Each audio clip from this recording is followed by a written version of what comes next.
일본의 목회자이고 신학자였던 우찌무라 간조 내촌 감삼이 있습니다. 이 사람이 쓴 책 중에 구안록이라는 제목의 책이 있습니다. 영혼의 평안을 구하는 그것을 기록한 책입니다.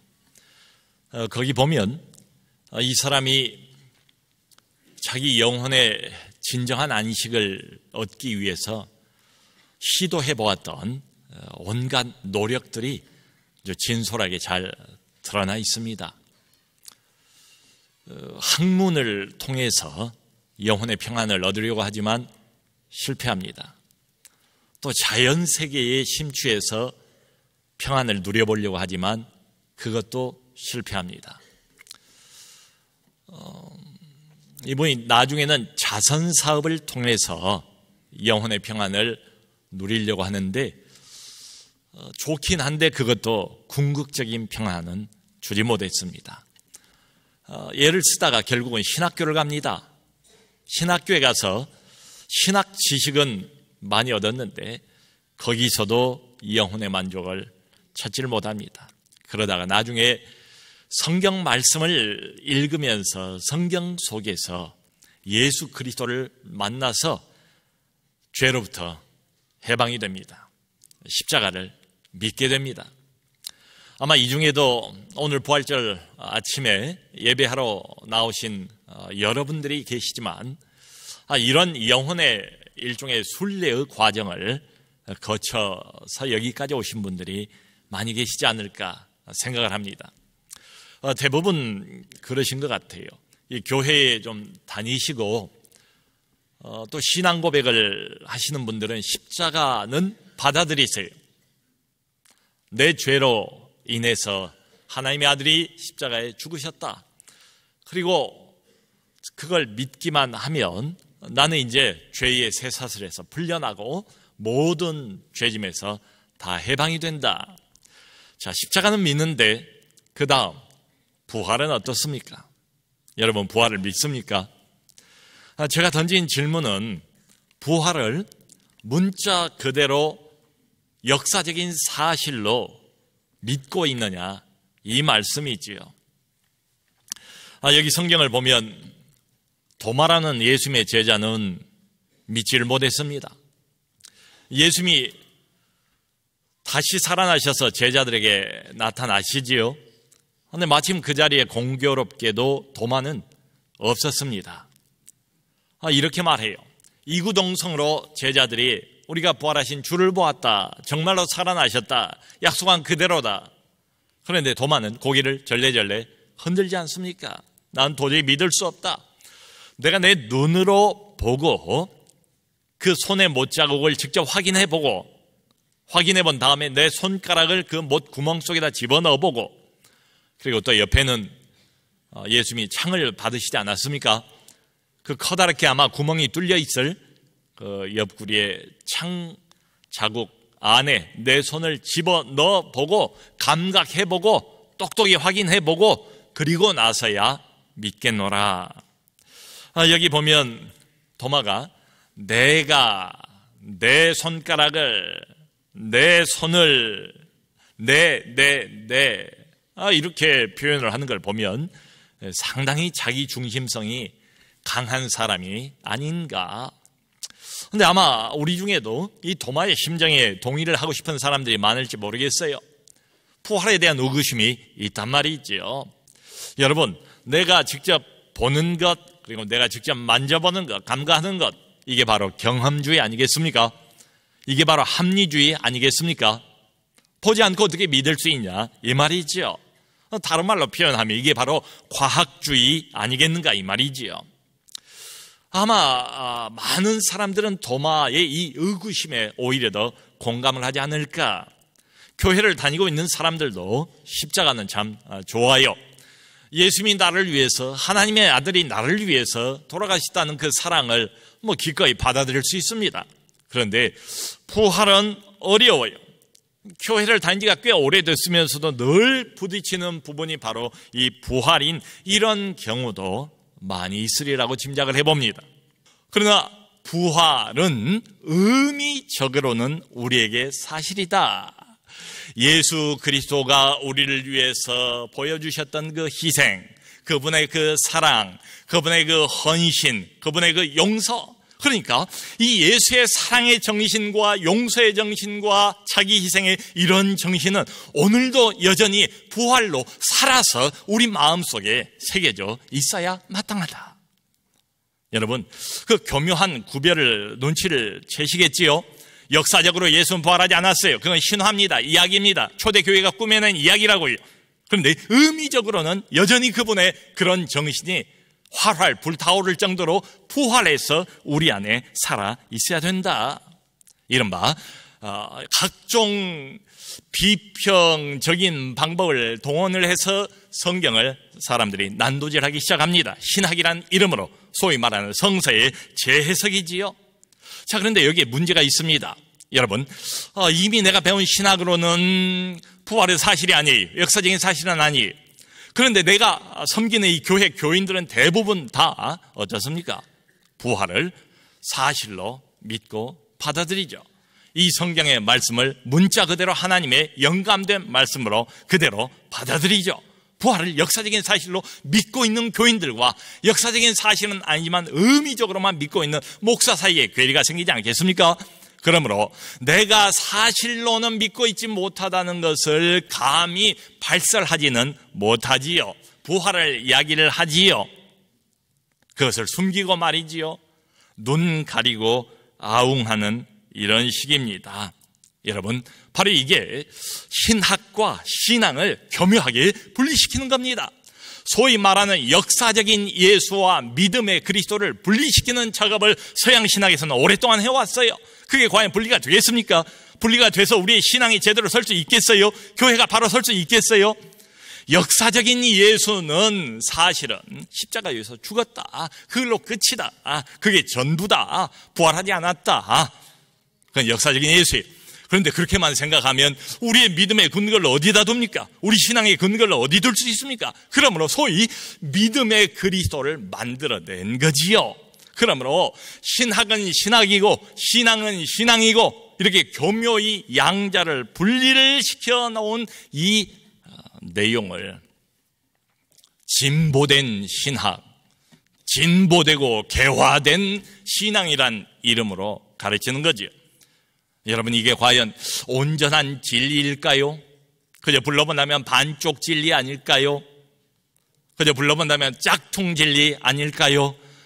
정말로 살아나지도 않은 예수 그리스도를 어떻게 교회의 주인으로 믿고 어떻게 내 신앙의 주인으로 믿고 거기에다 목숨을 걸고 십자가의 길을 갈 수 있겠느냐, 이 말이죠. 사실은 거짓 아니겠습니까? 자, 여러분, 하나님이 둘러대는 것 아니에요. 하나님의 그런 질문들에 대해서, 우리가 생각할 때 곤란한 질문들에 대해서 그저 수세에 몰려서 어쩔 줄 몰라서 변명이나 하고 있지 않습니다. 사람의 눈으로 보는 게 뭡니까? 사람의 귀로 듣는 게 뭡니까? 이게 경험주의 아닙니까? 그러니까 내가 봐야 되겠다는 거죠. 내가 들어야 되겠다는 거죠. 내가 만져보고 감각해야 비로소 내가 믿을 수 있겠다. 경험주의입니다. 사람의 머리로 이해하고 생각으로 이해하고 이성으로 이해하는 게 뭡니까? 이게 합리주의지요. 자, 여러분, 하나님이 우리를 위해서 예배해 놓으신 신령한 세계의 이 신령한 영적인 진리는 인간의 경험으로 알 수가 없대요. 인간의 지식이나 인간의 머리나 인간의 이성으로 하나님의 지혜를 깨달을 수 없다고 이미 선포하고 있습니다. 성도 여러분, 사람은요, 너나 할 것 없이 대개 두 가지를 통해서 어떤 이해를 얻습니다. 하나는 경험입니다. 하나는 지식입니다. 대개 이 두 가지 범주 안에 우리의 이해는 다 들어와요. 무엇을 그저 듣고 보고 경험해보고 만져보고 냄새 맡고 맛을 보고 이러면 내가 경험을 통해서 금방 이해를 하게 되지요. 아니면 내가 머리로 지식으로 이성으로 어떤 것에 대해서 깨달음을 얻지 않습니까? 자, 우리의 이해는 대개 경험이라는 영역, 그리고 또 하나는 지식이라는 영역 안에 죄다 들어오게 돼 있어요. 그런데 부활은 어떻습니까? 우리가 부활을 경험해 볼 수 있습니까? 역사상 유일무이한 사건이 경험 못 해봤어요. 경험의 범주를 벗어나버린 사건이에요. 여러분, 예수님의 부활을 우리가 우리의 머리로, 우리의 이성으로, 우리의 지식으로 납득할 수가 있습니까? 우리의 어떤 그 합리주의의 범주를 벗어나버린 사건입니다. 초자연적인 사건이에요. 초경험적인 사건이고, 그리고 초합리적인 사건이 바로 부활입니다. 그러니까 도마가 못 믿는 게 당연해 보이지요. 우리도 안 믿어지는 게 당연하지요. 자, 그런데 감사한 것은 이 도마가 어떻게 됐습니까? 그 후에 전설에 의하면 도마는 나중에 인도로 건너가서 인도에 많은 교회를 세우고 거기서 순교한 것으로 알려져 있지 않습니까?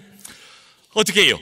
부활하신 주님을 본문에서 보시는 것처럼 만나고 난 후에 이 사람만이 아니에요. 모든 예수님의 제자들이 다 비슷한 길을 걷지 않습니까? 이 제자들이 얼마나 한심하고 얼마나 무지몽매하고 얼마나 깨달음이 더딘 작자들인가를 우리가 성경에서 충분히 보지 않습니까? 근데 이 모든 제자들이 죄다 변해요. 부활하신 예수님을 만나고 난 뒤에, 그리고는 산지 사방으로 흩어져서 복음을 전하는데 그 복음의 핵심을 무엇으로 강조하는가 하면 예수님의 죽음을 전합니다. 부활을 전합니다. 그런데 사도행전을 보아도 더 많은 강조점이 어디에 방점이 찍혀 있는가처럼 보이는가 하면 바로 부활입니다. 그 부활을 전하는 사람들이 됩니다. 정말 감사하고 또 다행스러운 것은 예수님께서 제자잖아요. 앞으로 교회를 이끌어가고 세워야 할 사람 아닙니까? 이 도마가. 우리도 마찬가지고요. 이런 사람들을 의심 가운데 있도록 내버려 두지 않으세요. 할렐루야. 도마가 이 말을 한 지 딱 일주일 뒤에 역시 주일날이 되었습니다. 같은 장소입니다. 문은 닫혀 있습니다. 제자들이 모여 있습니다. 그런데 마침 도마도 그 자리에 있었어요.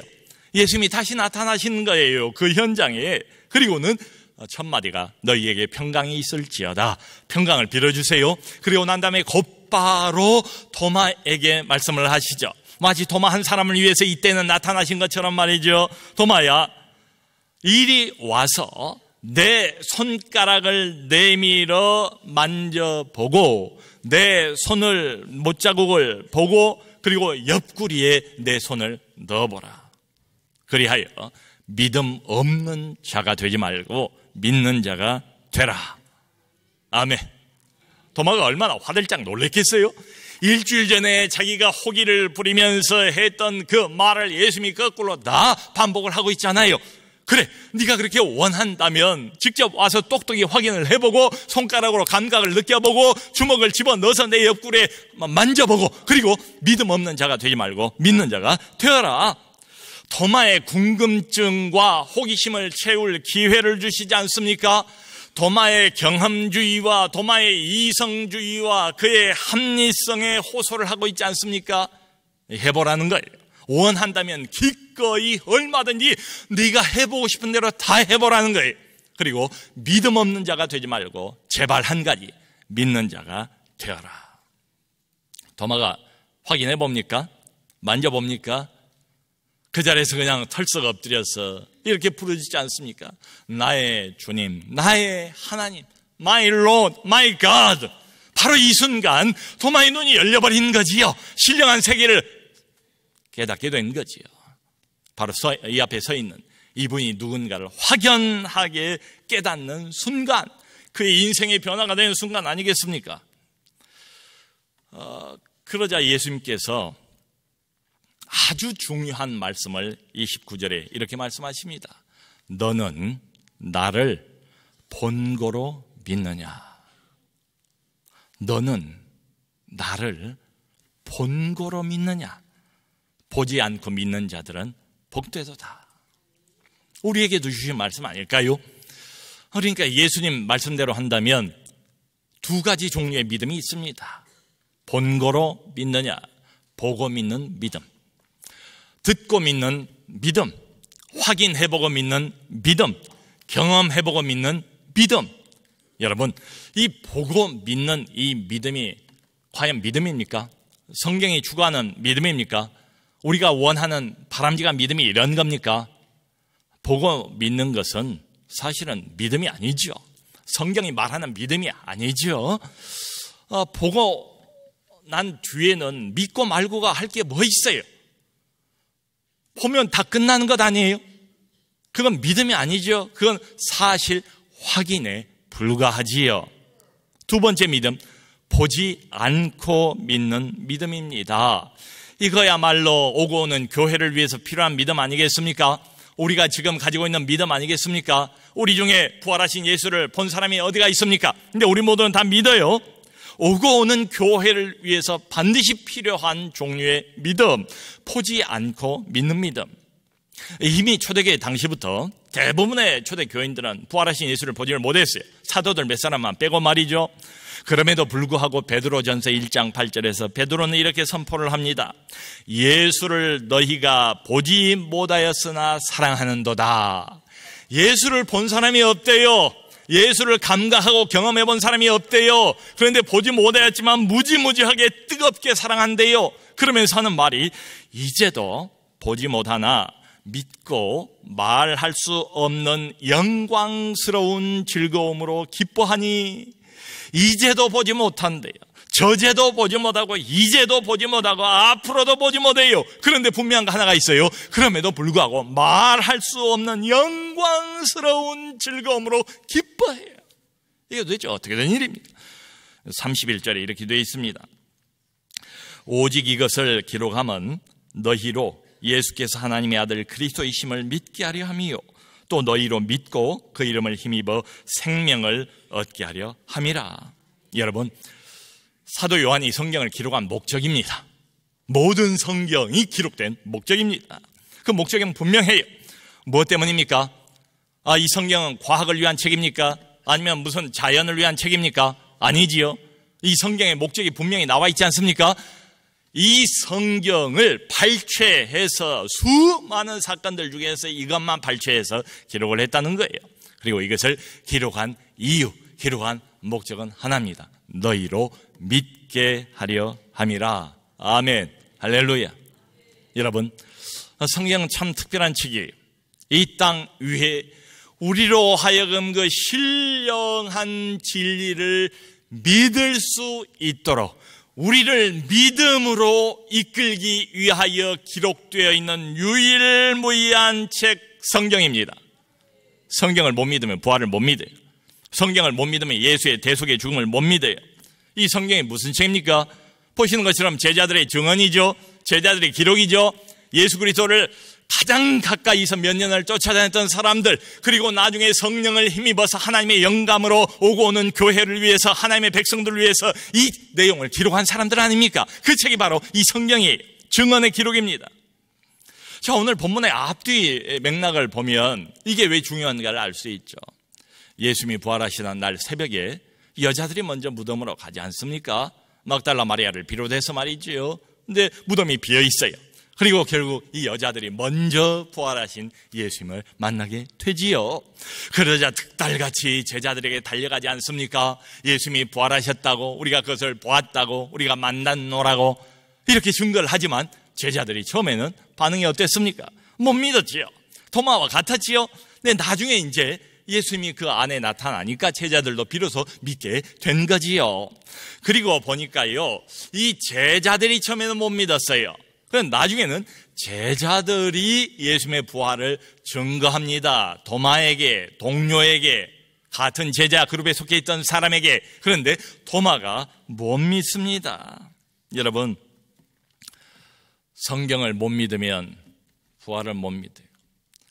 증거의 기록을 못 믿으면 아무것도 믿기 힘들어요.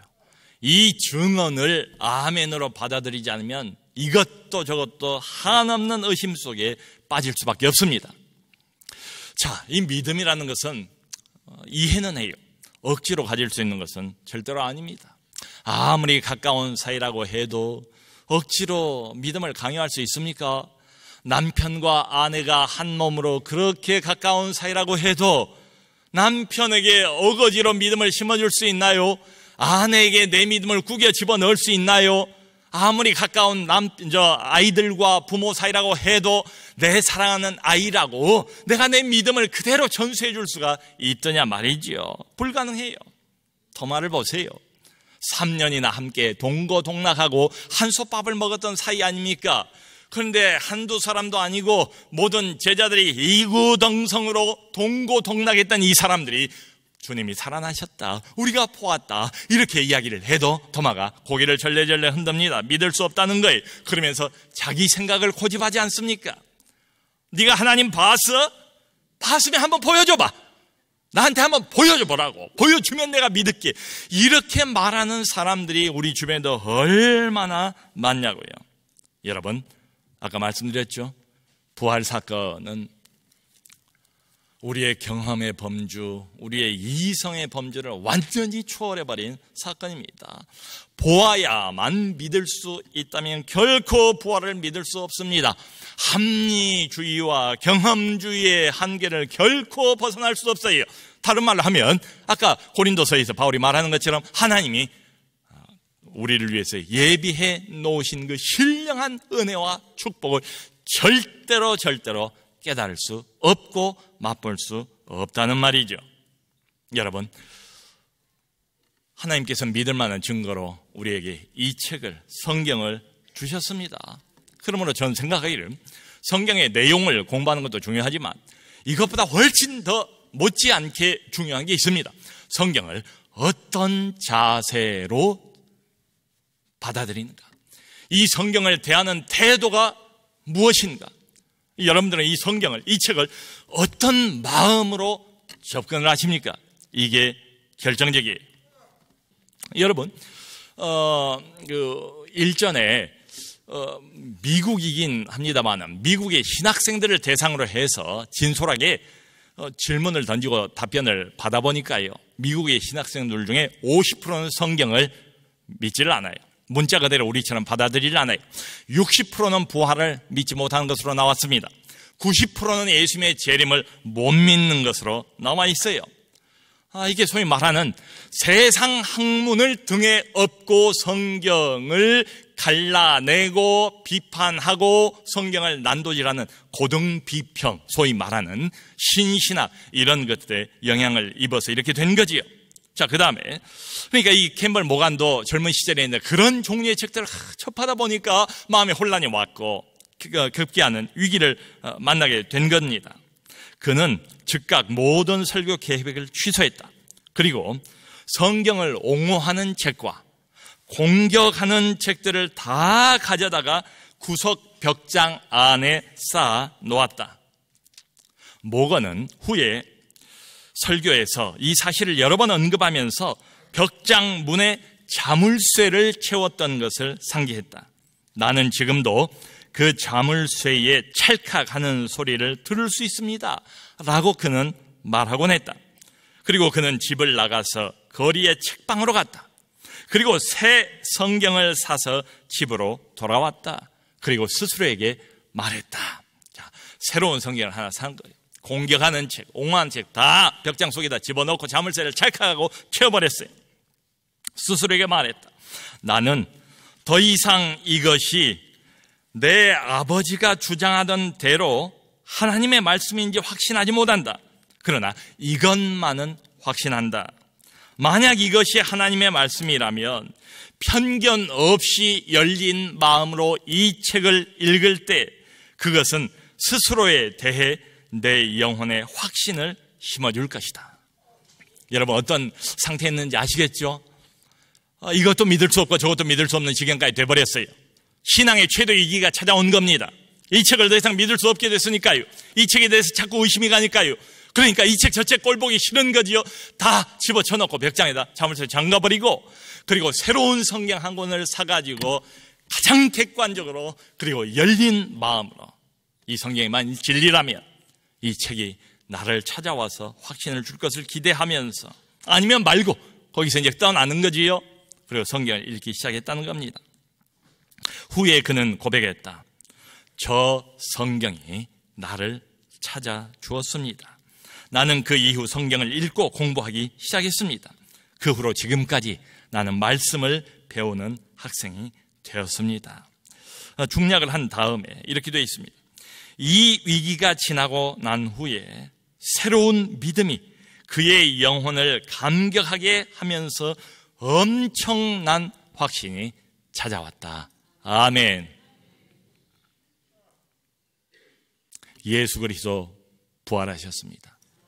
진실로 부활하셨습니다. 자, 문제는 이걸 어떻게 믿을 수 있냐? 바로 이 책입니다. 사도들의 증언입니다. 제자들의, 목격자들의 기록입니다. 여기에 모든 하나님에 관한 신령한 진리의 내용이 다 담겨 있습니다. 여기에 우리가 받을 하나님의 예비해 놓으신 모든 은혜의 내용이, 축복의 내용이 여기 다 담겨 있습니다. 여기에 이 땅에 건설되어서 예수님 다시 재림하는 날까지 우리가 알아야 할 모든 이 땅과 하늘과 우주 전체에 관한 진리가 죄다 여기에 담겨 있습니다. 사랑하는 성도 여러분, 모건이 체험을 했던 것처럼 부활에 대한 의심이 있다 할지라도 저도 간절히 이 아침에 바랍니다. 이 책이 그 사람에게 먼저 찾아와 주어서 경직되고 닫혀있는 마음 문을 열어주시고 하늘의 빛을 비춰주기를 바랍니다. 이성의 빛이 아니고 경험의 빛이 아니고 신령한 빛이, 성령의 빛이, 이 책이 먼저 우리 각자의 삶에 찾아오고 우리 영혼 깊이 찾아오고 우리의 영혼 문을 활짝활짝 다 열어 제끼고 하늘의 빛을 마음껏 우리 영혼이 보고 누리고 감격하고 거기에 사로잡혀서, 그래서 우리도 부활을 증거했던 제자들처럼 그리스도의 부활을 땅끝까지 나가서 전하는 우리 모두가 될 수 있기를 주님의 이름으로 축원합니다.